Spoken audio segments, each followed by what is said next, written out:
India TV YouTube channel को subscribe करें और बेल आइकन दबाएं। नमस्कार, आप देख रहे हैं इंडिया टीवी। आपके साथ मैं हूं मीनाक्षी जोशी। देश में कोरोना की दूसरी लहर का कहर हर रोज कम होता जा रहा है। डेली केसेस में गिरावट का ट्रेंड लगातार जारी है और बीते 24 घंटे की बात करें तो देश में 1,636 नए केस आए, जो 61 दिनों में सबसे कम है। इस बीच आज प्रधानमंत्री कार्यालय से एक बहुत बड़ी खबर आई है। प्रधानमंत्री नरेंद्र मोदी आज एक बार फिर देश को संबोधित करने वाले हैं। अब से ठीक 3 घंटे के बाद प्रधानमंत्री देश को संबोधित करने वाले हैं। इस संबोधन पर पूरे देश की नजरें टिकी हुई हैं। हर किसी को शाम 5 बजने का इंतजार है, जब प्रधानमंत्री मोदी 135 करोड़ हिंदुस्तानियों से रूबरू होंगे। अब आपको बताते हैं कि प्रधानमंत्री नरेंद्र मोदी ने आज क्या ट्वीट किया। उन्होंने ट्वीट करके प्रधानमंत्री ऑफिस ने ये जानकारी दी कि आज प्रधानमंत्री नरेंद्र मोदी शाम 5 बजे पूरे देश को संबोधित करने वाले हैं। अब जिस तरीके से आप देख रहे हैं, बीते 24 घंटे में कोरोना के केसेस में कमी आई है, रिकवरी रेट बढ़ रही है, वैक्सीनेशन को लेकर कई तरीके की बातें हलकों में चल रही हैं। तो ऐसे में आज प्रधानमंत्री किन किन बातों पर अपना संदेश दे सकते हैं, इस पर भी आप एक नजर डालें। कोरोना के हालात पर बात कर सकते हैं, अनलॉक के बाद सावधानी बरतने की अपील कर सकते हैं, या वैक्सीनेशन ड्राइव पर भी वो बात कर सकते हैं। वैक्सीन वेस्टेज रोकने की अपील भी कर सकते हैं। राज्यों में वैक्सीन के बंटवारे पर वो अपनी बात, अपनी राय रख सकते हैं। वैक्सीन पर अफवाह बहुत तरीके की चल रही हैं। ऐसे में अफवाहों पर या लगाम लगाने के लिए और अफवाहों से कैसे बचा जा सकता है, इस पर भी वो अपील कर सकते हैं। हमारे साथ हमारे सहयोगी देवेंद्र पराशर जुड़े हुए हैं। देवेंद्र, बहुत सारी बातें हो सकती हैं क्योंकि ये कोरोना ऐसा मुद्दा है जो पूरे देश में लगातार छाया रहा। आप क्या संभावना जता रहे हैं, किन मुद्दों पर बात हो सकती है? निश्चित तौर पे कोरोना को लेकर ही बात होगी। ऐसे टीमों से जुड़े हुए सोर्सेज हमें ये बता रहे हैं। स्पेसिफिक बात तो जाहिर तौर पर ना बता सकते हैं, ना बता रहे हैं। और बहुत सारे लोगों के अधिकारियों का ये भी कहना है कि उन्हें पक्के तौर पर मालूम नहीं कि टीम क्या कुछ बोलने वाले हैं। और प्रधानमंत्री नरेंद्र मोदी की कार्यशैली रहती भी है और ये समझा जा सकता है कि देश के सरकार का मुखिया अगर कोई बात कह रहा हो तो जाहिर तौर पर पहले से आपको नहीं जान सकते। हाँ, अंदाजा जरूर लगा सकते हैं कि सरकार के भीतर आखिर क्या कुछ चल रहा है, पिछले कुछ दिनों में क्या कुछ चल रहा है। प्रधानमंत्री नरेंद्र मोदी की जो थिंकिंग, जो थॉट प्रोसेस रहता है, वो किस प्रकार से आगे बढ़ता है, किन चीजों को लेकर वो ज्यादा प्रभावित होते हैं। तो जैसे आज की अगर मैं बात करूं तो आज इस प्रकार से अनलॉक होने के बाद जैसी तस्वीरें आई हैं, प्रधानमंत्री नरेंद्र मोदी को वो सारी तस्वीरें उनके संज्ञान में आई हैं और निश्चित तौर पर वो बहुत ज्यादा चिंतित होंगे इस बात को लेकर कि आखिर ये क्यों हो रहा है और ऐसा ना हो कि ये लापरवाही आगे फिर से मुश्किल पड़ने लगे। दूसरी चीज की वैक्सीनेशन ड्राइव को लेकर निश्चित तौर पर उनकी लगातार ये कोशिश है कि ज्यादा से ज्यादा कैसे बेहतर तरीके से किया जा सके। राज्य और केंद्र दोनों एक प्लेटफॉर्म पे हैं लगातार। मैं आपको बताऊं कि राजनीति अपनी जगह पे है, लेकिन केंद्र सरकार का स्वास्थ्य मंत्रालय एक भी फैसला वैक्सीनेशन को लेकर अब तक नहीं कर पाया है जिसमें राज्यों के साथ ऑन बोर्ड राज्य ना हो। हर एक चीज राज्य सरकारों के साथ, उनके नुमाइंदों के साथ भारत सरकार के स्वास्थ्य मंत्री डॉक्टर हर्षवर्धन की बातचीत होती है, उन्हें अपडेट किया जाता है, उसी के बाद कोई फैसला दिया जाता है। ये सारी चीजें हैं और ऐसे समय में जब केंद्र सरकार का लक्ष्य है कि इस साल के खत्म होते होते देश के अधिकांश लोगों का वैक्सीनेशन का कार्य पूरा हो जाए, तो वहां पे ये बहुत जरूरी है कि लोग कोविड एप्रोप्रिएट बिहेवियर का पालन करते रहें। दूसरी तरफ वैक्सीनेशन बहुत तेजी से हो और जाहिर तौर पे जो कोरोना पीड़ित, कोरोना प्रभावित है, उनको अलग अलग तरीके से मदद देना, ये तो सरकार की प्राथमिकता में है ही। जी मीनाक्षी। अजय भी हमारे साथ जुड़े हुए हैं, हमारे सहयोगी। अजय जी, जिस तरीके की चर्चाएं चल रही थी कि वैक्सीन की कमी, कई राज्यों ने कहा कि उनके पास उचित मात्रा में वैक्सीन नहीं है कि वो बहुत तेजी से अपने लोगों को वैक्सीनेट कर पाएं, क्या इस पर भी कोई बात वो देश के सामने रख सकते हैं प्रधानमंत्री नरेंद्र मोदी? मीनाक्षी, मुझे नहीं लगता है कि प्रधानमंत्री नरेंद्र मोदी देश के संबोधन में राजनीतिक मुद्दों पर बहुत ज़्यादा जोर या विचार प्रकट करते हुए दिखाई दें।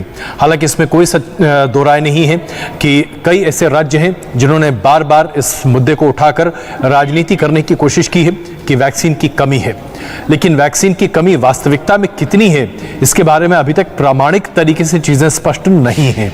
हाँ, शहरों में वैक्सीनेशन के प्रोसेस को लेकर थोड़ी गति धीमी जरूर हुई है कई राज्यों में, लेकिन ग्रामीण क्षेत्रों में वैक्सीन हेजिटेंसी सबसे बड़ी समस्या है। लोग बाहर निकल वैक्सीन नहीं लगवा रहे, ये बड़ी समस्या है और इसको लेकर एक मत होता हुआ न तो तमाम राज्य दिखाई दे रहा है और न ही केंद्र सरकार और राज्य सरकार के बीच में एक तालमेल या तारतम्य बनता हुआ दिख रहा है। लेकिन जैसा कि अभी देवेंद्र आपको बता रहे थे, इसमें कोई शक नहीं है कि भारत ने बहुत तेजी से सेकेंड वेव पर नियंत्रण करने में बहुत एक बड़ी भूमिका निभाई है। दुनिया आज इस बात को सराह रहा है कि भारत ने किस तरीके से सेकेंड वेव, जो कि पीक लोड हमारा बहुत ज्यादा था, दुनिया में आज तक किसी देश ने इतने पीक लोड को नहीं देखा जो हिंदुस्तान ने देखा था। मई के पहले हफ्ते में उस पीक लोड को हमने जितनी अच्छे तरीके से नियंत्रित किया है, ये भारत के लिए एक बहुत बड़ी बात है। WHO ने कई मौकों पर, चाहे उत्तर प्रदेश की सरकार की तारीफ की हो या फिर भारत की तारीफ की हो, इसमें हर बार हमने देखा है हर मंच पर। इस बात पर हमें ध्यान देना चाहिए कि G7 की मीटिंग होने वाली है और इस G7 की मीटिंग में बोरिस जॉनसन जो हैं वो इस बात पर जोर देना चाहते हैं कि 2022 जनवरी से पहले दुनिया के तमाम देशों में वैक्सीनेशन 60% हो जाना चाहिए। भारत भी इसमें अपना पक्ष रखेगा। प्रधानमंत्री नरेंद्र मोदी उस बैठक में शामिल नहीं होंगे, लेकिन इस बात पर जोर देंगे कि भारत ने लक्ष्य रखा है दिसंबर 2021 पूरे देश को वैक्सीनेट करने का। इसके लिए वैक्सीन हेजिटेंसी को दूर करना बहुत आवश्यक है, राज्यों को ऑनबोर्ड लाना बहुत आवश्यक है और सबसे बड़ी बात है कि कोविड एप्रोप्रिएट बिहेवियर पर जोर देंगे प्रधानमंत्री, क्योंकि अगर हमने ऐसा नहीं किया तो थर्ड वेव हमारे बीच में एक बड़ी समस्या बनकर आएगा और फिर एक बार हिंदुस्तान की थू-थू करने का मौका कम से कम कुछ एक राजनीतिक दलों को जरूर मिल जाएगा। आनंद, एक आम नागरिक के तौर पर अगर कोई अपने प्रधानमंत्री को सुनना चाहता होगा तो वो यही सोचता होगा, क्योंकि वैक्सीन की चर्चा चल रही है, हेजिटेंसी की बात अजय कुमार ने भी कही, लोग शायद ये भी जानना चाहते होंगे कि कोविशील्ड, कोवैक्सीन या स्पुतनिक वी, फाइजर, कौन कौन सी वैक्सीन अब उन्हें मुहैया होने वाली है या हो सकती है। ये एक आम नागरिक के मन में सवाल जरूर होगा। क्या इस पर भी कोई आज बात कर सकते हैं प्रधानमंत्री? जी देखिए, बिल्कुल जिस तरह से एक तरफ तो जो राजनीतिक दल हैं जो विपक्ष में, उन्होंने पहले वैक्सीन पर ही सवाल उठाया और अब बाद में आज की तारीख में वही जो विपक्षी दल हैं वो केंद्र सरकार पर, प्रधानमंत्री नरेंद्र मोदी पर हमलावर हैं कि देश में वैक्सीन की कमी है जिसके चलते लोगों को वैक्सीन नहीं लग पा रही। तो ऐसे में जो विपक्षी दल हैं उनके चलते कहीं ना कहीं लोगों में वैक्सीन को लेकर पहले तो अफवाह फैली और अब कमी को लेकर लोगों के मन में चिंता है कि अगर उनको वैक्सीन नहीं लगी, जो तीसरी लहर की आशंका जताई जा रही, कहीं ऐसा ना हो कि वाकई एक सही साबित हो जाए। तो ऐसे में प्रधानमंत्री नरेंद्र मोदी वैक्सीन के लोगों को लेकर लोगों के मन में जो हेजिटेंसी उसके बारे में तो बताएंगे ही, साथ ही साथ उसको दूर करने की कोशिश करेंगे। उसके अलावा हमारे पास देश के सामने कौन कौन सी वैक्सीन अभी अवेलेबल है और आने वाले दिनों में कौन कौन सी वैक्सीन अवेलेबल हो सकती है, खास तौर से बच्चों के लिए जो ट्रायल बच्चों पे वैक्सीन का शुरू हो चुका है पटना एम्स में और दिल्ली एम्स में, उसको लेकर भी प्रधानमंत्री नरेंद्र मोदी जनता को अपने संबोधन में बता सकते हैं कि देश में वैक्सीन की कोई कमी नहीं है, लिहाजा आप लोग हेजिटेंसी छोड़िए और जहां भी आपको मौका मिलता है आप वैक्सीन की दोनों डोज लीजिए। हालांकि विपक्षी दल लगातार ये कोशिश कर रहे हैं कि केंद्र सरकार को उनको हमला करने कोई मौका मिल जाए। हालांकि ये अलग बात है कि जहाँ पे विपक्षी दलों की राज्यों में सरकारें हैं वहाँ के क्या हालात हैं ये आप भी देख रहे हैं, हम भी देख रहे हैं कि कहीं पे कूड़े में वैक्सीन के वायल्स मिल रहे हैं, तो कहीं पर ऐसा हो रहा है कि जो सब्सिडाइज रेट पर वैक्सीन राज्य सरकारों को मिली है उसको दाम बढ़ाकर प्राइवेट हॉस्पिटल्स को बेच दिया जा रहा है। तो तमाम ऐसी चीज़ें जो कहीं ना कहीं एक तरह सवाल उठाने की कोशिश की जा रही है वैक्सीनेशन पॉलिसी पर और वैक्सीनेशन ड्राइव पर। तो इन तमाम बातों पर प्रधानमंत्री नरेंद्र मोदी एक एक पॉइंट को लेकर और एक एक मुद्दों को लेकर जनता के सामने अपनी बात रख सकते हैं, उनको बता सकते हैं कि वैक्सीन की कोई कमी नहीं है, वैक्सीन कई तरह की वैक्सीन और आने वाली है भारत में, लिहाजा जिसको मौका मिलता है वैक्सीन लगवाए, क्योंकि वैक्सीन ही है जो कि तीसरी लहर को रोकने के लिए सबसे कारगर उपाय और हथियार है। और इतना ही नहीं देवेंद्र, हम जिसका जिक्र कर रहे हैं और तकरीबन हर अपने संवाद में प्रधानमंत्री खुद ये कहते हैं कि कोविड एप्रोप्रिएट बिहेवियर का पालन करना होगा। राज्यों के जितने पदाधिकारी हैं वो समझाते हैं, मुख्यमंत्री समझाते हैं, लेकिन करना तो आम जनता को होगा। शायद प्रधानमंत्री आज भी अपना जब संवाद करेंगे, अपनी बात रखेंगे, तो एक बार फिर से समझाएंगे लोगों को कि आप अगर समझदारी से चलें तो कोरोना को रोका जा सकता है।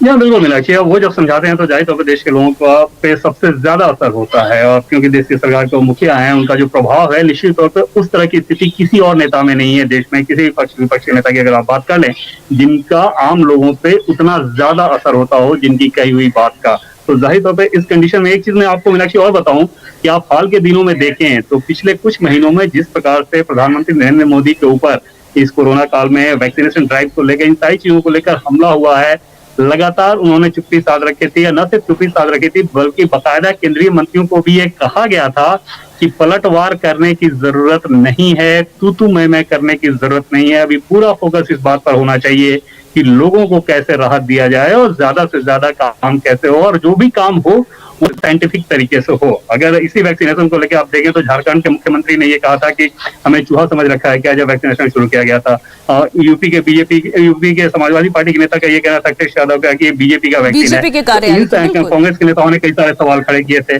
तो इन सारी चीजों को लेकर निश्चित तौर पे बहुत ज्यादा राजनीतिक आरोप प्रत्यारोप चलते रहे, लेकिन पीएम की कोशिश हमेशा से ये रही है कि कोरोना की लड़ाई को एक साइंटिफिक तरीके से ही लड़ा जाए, विज्ञान जो कह रहा है उसी तरीके से लड़ा जाए। और आप देखें तो जितने फैसले होते हैं, जैसा कि मैं पहले आपको बता रहा था कि हर एक फैसले में राज्य सरकारों को ऑन बोर्ड लिया जाता है। पीएम मोदी किस प्रकार से राज्यों के मुख्यमंत्रियों के साथ कितनी बार चर्चा कर चुके हैं, भारत सरकार के स्वास्थ्य मंत्री किस प्रकार से सभी राज्यों के स्वास्थ्य मंत्री के साथ कोऑर्डिनेशन कर चुके हैं, केंद्रीय गृह सचिव, कैबिनेट सेक्रेटरी, ये सारे राज्यों के अधिकारियों के साथ चर्चा करते रहे हैं। तो कुल मिलाकर कोशिश ये रहती है कि कोऑर्डिनेटेड एफर्ट के मार्फत और साइंटिफिक अप्रोच के मार्फत इस लड़ाई को जीता जाए। जाहिर तौर पर वहां पर जब राजनीति होती है या दूसरी चीजें होती हैं तो उसके लिए अभी कोई गुंजाइश नहीं है, ऐसा भारत सरकार के लोग समझ रहे हैं, पीएम प्रधानमंत्री मोदी समझते हैं। लेकिन लापरवाही की गुंजाइश तो बिल्कुल नहीं होनी चाहिए। और जैसा कि वैक्सीनेशन ड्राइव में हमने देखा कि किस प्रकार से एक लापरवाही हुई और उस लापरवाही का था, वो लापरवाही दोनों स्तर पे थी। उसके लिए सिर्फ राज्य सरकारों के ऊपर ठिकरा फोड़ना वो बेहतर नहीं होगा, क्योंकि लोगों के अंदर अगर हेजिटेंसी है तो जाहिर तौर पर सरकार तो बार बार आपको बता रही है कि आपको वैक्सीन लेना चाहिए, लोगों को भी ये लेना होगा। और वहां पर निश्चित तौर पे जब पीक बढ़ा सेकेंड वेव का, उसके बाद सबको ये समझ में आने लगा कि वैक्सीन कितना जरूरी है। अदरवाइज मीनाक्षी, मैं आपको बताऊं कि बड़े बड़े अधिकारियों तक का ये कहना था कि हम तो वैक्सीन लेने के लिए इंतजार करेंगे। और उसमें मैं हैरान इस बात पे हो रहा था कि जो अधिकारी सरकार में हैं वो कैसे इस बात को कह रहे हैं कि वैक्सीन लेने के लिए हम इंतजार करेंगे। और अगर सरकार के अधिकारी इस तरह की बात कर रहे थे तो आम लोगों में, ग्रामीण क्षेत्रों में हेजिटेंसी समझी जा सकती है। अब कम से कम सेकेंड वेव के बाद वैसी कोई गलती ना हो, कोई चूक ना हो, कोई लापरवाही ना हो, ये कम से कम भारत सरकार निश्चित तौर पर। आप बिल्कुल सही कह रहे हैं कि अगर अजय जी आप भी बिहार से आते हैं, ग्रामीण इलाकों से बहुत सारी रिपोर्ट्स इंडिया टीवी पर भी चली हैं। अब वहां पर लोग कह रहे हैं हम तो वैक्सीन लेबे ही नहीं करेंगे। अब ऐसे लोगों को समझाने के लिए सरकारी स्तर पर प्रयास तो होना ही चाहिए। बाकी ड्राइव ऐसे ऐसे गांवों में भी चलाई जानी चाहिए सरकार की ओर से, जिससे लोगों के मन से भ्रम दूर हो। शायद इस सिलसिले में भी प्रधानमंत्री कुछ बोले। इसमें कोई शक नहीं है कि प्रधानमंत्री अपने संबोधन में आज वैक्सीनेशन ड्राइव को मजबूत करने की पूरी अपील करेंगे, लोगों तक अपनी बात को पहुंचाने की कोशिश भी करेंगे। और हमने देखा है कि प्रधानमंत्री जब लोगों से अपील करते हैं तो उसका असर भी होता है। याद कीजिएगा 2020 में जब सबसे पहले प्रधानमंत्री ने कहा था कि हम लोगों का उत्साह बढ़ाएं, जो कोरोना वॉरियर्स हैं उनका उत्साह बढ़ाने के लिए आप बाहर निकलिए, दिए जलाइए, आप अपने तरीके से प्रदर्शित कीजिए कि आप उन लोग के साथ हैं। तो हमने देखा पूरे देश में लोग बाहर आए और फिर भले ही विपक्ष ने उस पर निंदा की, लेकिन राजनीति को अलग छोड़िए, प्रधानमंत्री की अपील का असर कितना होता है ये हम देख चुके हैं। इसमें कोई शक नहीं कि प्रधानमंत्री एक बार फिर अपील करेंगे। लेकिन जिस समस्या की बात आप कर रही हैं मीनाक्षी, वो समस्या हमारी मानसिकता का एक जड़पन, हमारी मानसिकता का गंवारपन, हमारे लोगों के बीच में एक अल्हड़पन की सबसे बड़ी मिसाल है। आप किसी भी वैक्सीनेशन ड्राइव को देखें, हमारे देश में हमेशा वैक्सीनेशन ड्राइव को लेकर बहुत रेजिस्टेंस रहा है। हमने अभी कुछ देर पहले इस पर चर्चा की थी, पोलियो वैक्सीन को लेकर इसी तरह की चर्चा होती रही, लगातार उस पर भी सरकार को बहुत जोर देना पड़ा। अभी भी जबरदस्ती सरकार को वैक्सीन लगवाना पड़ता है पोलियो का, और ये अपने आप में बहुत दुर्भाग्यपूर्ण है, लेकिन ये वास्तविकता है। ठीक इसी तरीके से आबादी पर नियंत्रण करने के लिए जब नसबंदी का कार्यक्रम चलाया गया था, उस वक्त भी बहुत जबरदस्त विरोध हुआ था। गांव के गांव खाली हो जाते थे, लोग भाग जाते थे। ये एक अलग डर है लोगों के बीच में। आज भी शहरी क्षेत्रों में जहां पर लोग इंटरनेट का बहुत जबरदस्त इस्तेमाल कर रहे हैं, अपने फोन पर, अपने तमाम तरह के अलग इलेक्ट्रॉनिक डिवाइसेस पर लगे हुए हैं, यूट्यूब देखते हैं, सब कुछ देखते हैं, सारी जानकारी है उनके पास, लेकिन वैक्सीन के नाम पर ऐसे डरते हैं जैसे कि कोई भूत उनको पकड़ कर ले जाएगा। ये सिर्फ जड़ता है। इस जड़ता को दूर कर पाना इतना आसान नहीं है। इसके लिए एक सोशल रिफॉर्म की बहुत बड़ी आवश्यकता है, जिसका प्रमाण हम देख चुके हैं। मैंने अभी कुछ देर पहले कहा था, इस देश में यह कह पाना लाल किले की प्राचीर से कि आप अपने घर में टॉयलेट बनाइए, एक प्रधानमंत्री को इसकी आवश्यकता नहीं है। लेकिन हाँ, प्रधानमंत्री नरेंद्र मोदी ने एक सोशल रिफॉर्मर की भूमिका अदा करते हुए इसे अंजाम दिया है। एक बार फिर उम्मीद है कि प्रधानमंत्री इस बात पर जोर देंगे, लेकिन ये लोगों के बीच में भी संदेश जाना चाहिए और इसके लिए तमाम टेलीविजन चैनल, संचार के सभी माध्यम तो अपना काम कर ही रहे हैं, लेकिन जो लोग हैं उनकी इस जड़ता को दूर करने के लिए बहुत बड़े स्तर पर धार्मिक स्थानों पर बैठे लोगों की बड़ी भूमिका है। लोग धर्म से बहुत डरते हैं, और अगर हम धार्मिक स्थानों से इस बात का प्रचार और प्रसार करें कि वैक्सीन लेने से आप तंदुरुस्त रहेंगे, ये दरअसल भगवान का आशीर्वाद है आपके लिए, यकीन मानिए इस देश में वैक्सीनेशन की प्रक्रिया कम से कम 10 गुनी तेज हो जाएगी। बिल्कुल आप सही कह रहे हैं। और आनंद, हम सभी दिल्ली में हैं और दिल्ली की तस्वीर भी हमने देखी कि किस तरीके से जैसे ही अनलॉक का अगला चरण शुरू हुआ तो लोग सड़कों पर निकल आए, लोग लंबी लंबी कतारों में खड़े हो गए। मुंबई का हमने हाल देखा, कैसे लोग बाजार खोल कर बैठ गए। ऐसे में एक चिंता जरूर बढ़ती है कि क्या वाकई में लोग ये समझ पाए हैं कि ये कोरोना कितना खतरनाक है उनके लिए, उनके परिवार के लिए, ये जानलेवा है। बहरहाल कोरोना काल में प्रधानमंत्री नरेंद्र मोदी कई बार अपना संबोधन दे चुके हैं। उन्होंने 20 अप्रैल 2021 को जब संबोधन दिया था तो उन्होंने कहा था कि लॉकडाउन आखिरी विकल्प है। इससे पहले अगर आप याद करें 2020 में जब 20 अक्टूबर को उन्होंने अपना संबोधन दिया था तब उन्होंने कहा था कि जब तक दवाई नहीं तब तक ढिलाई नहीं। और थोड़ा सा पीछे जाएं, 30 जून की अगर बात करें तो अनलॉक 1 में भी उन्होंने सावधानी की अपील की थी। 12 मई 2020 को उनके संबोधन में आत्मनिर्भर भारत के पैकेज का ऐलान था और 14 अप्रैल 2020 को जब पहली लहर थी तब उन्होंने लॉकडाउन का भी ऐलान किया था। ऐसे आप जितने भी संबोधन देखेंगे तो वो सभी संबोधन ऐसे हैं जो डायरेक्ट जनता से कनेक्टेड हैं। उसमें कोई राजनीतिक बातें नहीं हैं, उसमें आम लोगों को क्या करना चाहिए, कैसे करना चाहिए और इससे क्या फायदा होने वाला है और नहीं करते हैं तो क्या नुकसान होने वाला है। बहुत सी ऐसी बातें हैं जो शायद हमारी और आपकी समझदारी में हम जानते हैं, लेकिन इसके बावजूद कई लोग पालन नहीं करते हैं। और इसलिए आनंद में ये कह रही थी कि शायद रिमाइंडर्स जो आते हैं ना, ये वही रिमाइंडर मेल की तरह। अब मैं एक बार फिर से, क्योंकि अजय जी ने जिक्र किया था पोलियो का, तो आनंद आप ये देखिए कि पोलियो वैक्सीन को भी पूरी तरीके से चलाने में एक लंबा अरसा लग गया, लेकिन कोरोना क्योंकि एक महामारी के तौर पर दिखाई दे रहा है तो इसे और ज्यादा तेजी से इन्फोर्स करने की जरूरत है। मैं इन्फोर्स शब्द का इस्तेमाल इसलिए कर रही हूं क्योंकि जो नहीं लगवा रहे हैं उन्हें जबरदस्ती लगाई जाए, ऐसी भी परिस्थिति आने की जरूरत है। नहीं, देखिए भारत में कोई भी अगर ऐसा कोई फैसला होता तो आप उसको इन्फोर्स नहीं कर सकते, जबरन आप कोई काम नहीं करा सकते हैं। और शायद यही वजह है कि ये विकल्प सरकार के पास भी था, लेकिन सरकार ने इसको नहीं अपनाया।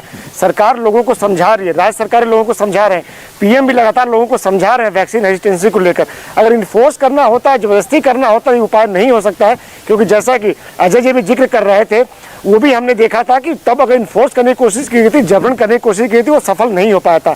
तो ऐसे में लोगों को समझाया जा सकता है, उनको इसके फायदे बताए जा सकते हैं। और जैसा कि बताया गया कि अगर कुछ लोगों ने धार्मिक वजहों से भी इसको लेकर अफवाह फैलाई, धर्म को इससे जोड़ा, उसको लेकर भी अफवाहों को दूर करने की कोशिश की गई। तो जब तक लोगों को समझाएंगे, जब तक लोग ये नहीं समझेंगे कि उनकी जान उनके लिए बेहद कीमती है, आनंद इंतजार हमें इस बात का भी करना होगा, जैसे पोलियो वैक्सीन घर घर तक पहुंच गई। बिहार में हमने देखा कि ऐसे वैक्सीन रथ भी चलाए जा रहे हैं जहां पर वो मोहल्ले मोहल्ले जाकर, सोसाइटीज में जाकर वैक्सीन लगा रहे हैं लोगों को। शायद हमें उस तरीके की ड्राइव की पूरे देश में भी आवश्यकता है। हमें इंतजार करना होगा प्रधानमंत्री जब अपना संबोधन देते हैं तो वो किन किन बातों को और शामिल करते हैं। हमें एक छोटी सी ब्रेक के लिए यहां पर रुकना होगा। और इसी बीच महाराष्ट्र से भी एक बड़ी खबर आ रही है। महाराष्ट्र के मुख्यमंत्री उद्धव ठाकरे ने प्रधानमंत्री मोदी से मिलने का समय मांगा है। इसके पीछे वजह क्या है बताएंगे एक छोटे से ब्रेक के बाद।